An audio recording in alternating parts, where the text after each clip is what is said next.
here as well. How are you doing, your team, your inside team? Well, we're doing well. It's very sad what's happened to the world and to our country with all of the death.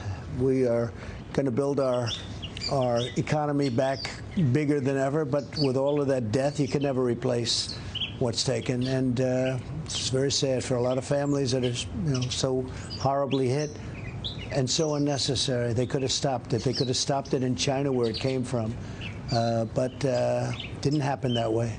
I want to ask you about China. I'll get to that. But let's talk about the reopening of America right now. Okay. About half of the states have begun this process. Right. Is it too soon? There are some calls out there that they're talking about a relapse in the fall. Is it too soon? So I want them to open when they can, when they want. The governors are opening them. Most of them are either opened or opening or considering it. I think that we have to get back to work. We have to get our country back. We have to take it back. It was artificially closed. I think we're doing incredibly well, considering the fact that we had the greatest economy, Maria, in history. You report it every morning. The greatest that anyone's ever seen, best job numbers, best stock market numbers, best everything. We had the best everything.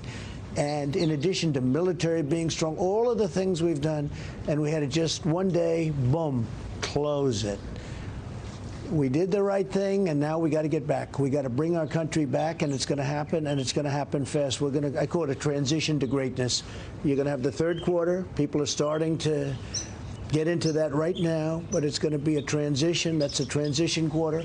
We're going to do well in the fourth quarter, and I think next year, with all of the stimulus, all of the things we've done, I think we're going to have one of the best economic years we've ever had. Dr. Fauci is saying a different thing. He says he's worried about spikes turning into outbreaks. He said it seems like it could be too soon, and that the major message he wants to convey is that the danger is if we skip over the checkpoints and the guidelines to open America again, then we risk the danger of multiple outbreaks. So Anthony is a good person, very good person. I've disagreed with him. When I closed the border to China, he disagreed with that, and then ultimately he agreed, and he said I saved hundreds of thousands of lives, which is what happened. Everybody disagreed when I did that. I think that we have to open our schools. Young people are very little affected by this. We have to get the schools open. We have to get our country open. We have to open our country. Now, we want to do it safely, but we also want to do it as quickly as possible. We can't keep going on like this. I mean, you're going to have you're having bedlam already in the streets. You can't do this. We have to get it open. I totally disagree with him on schools, and we will have. I call them embers. I call them spikes, and I notice he used the word spike. Well, you might have that, and we'll put it out. You know, we've learned a lot. We didn't know anything about this. This is a horrible disease. This is a horrible plague. I call it a plague. It's a terrible thing. We've learned a lot, and we also know how to put it out, but we have to open our country. We have no choice. You know, people are dying this way, too. When you report this better than I could ever report it. But people are they're dying with this closure, with the shutdown of a country where they're in their house or in their apartment. They're not allowed. Some people are too tough on it. They're not allowed to go out. They're losing their jobs. We're not going to let it happen. Do you think your critics want you to keep it closed going into the election? Yeah, I do. I think it's a political thing in addition. I think because some they're states, saying you're putting money, business ahead of lives. Yeah, no. I think the people that want to see the right thing happen, they agree with me. We have to get our country open. You know, if it was up to some people, let's keep it closed for a long time, okay? A long time, and watch the United States go down the tubes. Not going to happen. Never going to happen on my watch. I want to ask you, I mean, do you see long-term damage done the longer that you stay closed? Because Jay Powell said that as well, that there is a long-term impact the longer it stays closed. Yeah, so what I do see is this. I see we're losing a tremendous number of lives. So is the world. You know, the world, 184 countries. It's now more than that. Think of it. But tremendous lives lost. So that can never, when you talk about damage, that can never be replaced. We're going to lose over 100,000 perhaps in this country. Now, in all fairness, that's at the bottom level of the scale. We would have lost 2 million. We would have lost more if we did it a different way.